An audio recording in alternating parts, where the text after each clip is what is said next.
એક ડીજેમાં 15 કલાકારો કામ કરતા હોય એવા બનાસકાંઠામાં કેટલા ડીજે છે?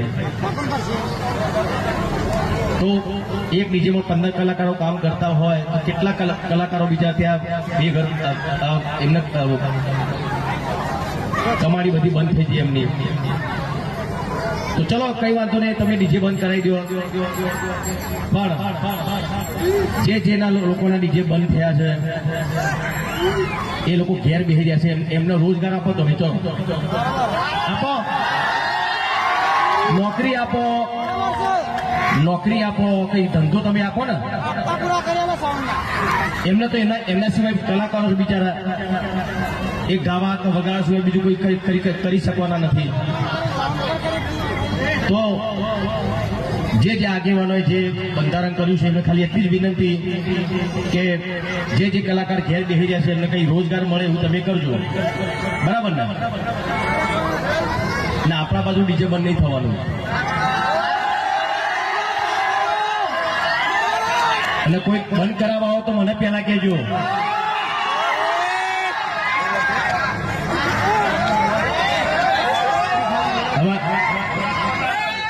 ડીજેમાં કદી ગાતો નથી, પણ આજે એટલા માટે ગાવું છે, ડીજેના સમર્થન માટે મારે ગાવું છે.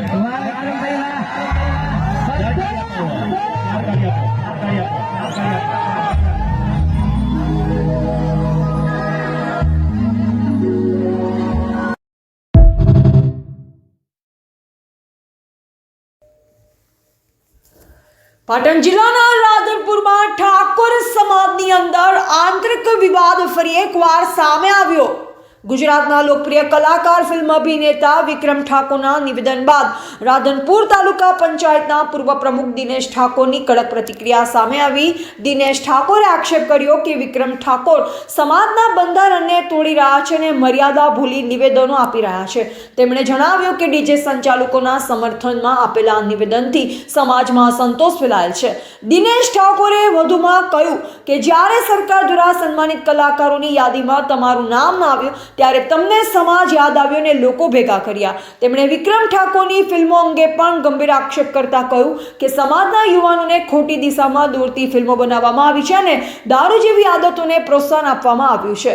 ઉત્તર ગુજરાતમાં કાર્યક્રમ કરવાની પડકાર આપતા દિનેશ ઠાકોરે કહ્યું કે તારી તાકાત હોય તો પાટણ બાજુ કાર્યક્રમ કરી બતાવજે, ત્યારે ખબર પડશે. આ સમગ્ર મામલે ઠાકોર સમાજમાં ચર્ચા તેજ બની છે અને રાજકીય તથા સામાજિક વર્તુળોમાં આ નિવેદનોને લઈ ગરમાવો જોવા મળી રહ્યો છે.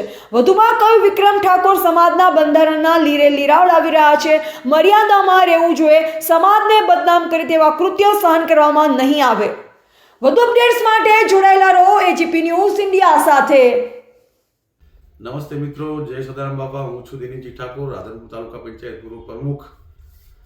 અને ઘણા સમયથી આ ઠાકોર સમાજનું 16 મુદ્દાનું બંધારણ સમાજ દ્વારા જે નક્કી કરવા આવ્યું ઓગણજીની થળીએ, એમાં અમુક લોકો બંધારણને તોડી અને સમાજમાં વાહિયાત વાતો ફેલાવવા માગે છે.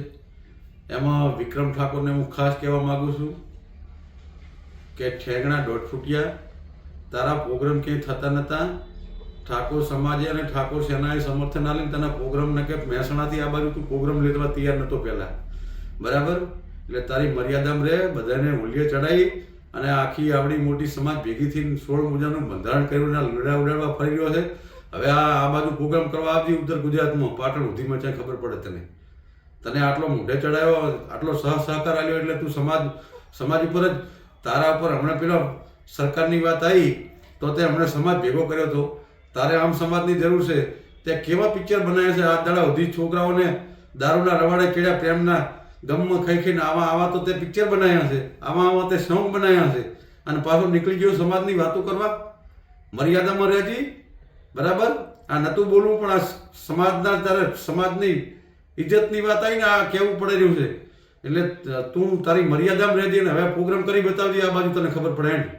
જય માતાજી. સમાજના લોકોને બે હાથ જોડીને વિનંતી કરું છું, બરાબર? બીજા કોઈનો અમારે કોઈ વિરોધ નથી, પણ જે સમાજના બંધારણને તોડવા નીકળ્યા છે ને એમનો અમને પૂરેપૂરો આ નહોતું કે હું ગળે આવી રહ્યું, આટલે આવ્યું તો આટલું કહું છું. અને કાન ખોલીને સાંભળી લેજો. ધંધા એવું નથી અમે ઈચ્છતા કે તમારા ધંધા રોજગાર છીનવાઈ જાય, એવું જરૂરી નથી કે ઠાકોર સમાજને તમે આ ઠાકોર સમાજ જમીનો અત્યારે 90% ઠાકોરની જમીનો જતી રહી છે, ખબર પડે કઈ? નીકળી જશો. જય માતાજી. બસ સમાજને આટલો સંદેશો આપવાનો હતો.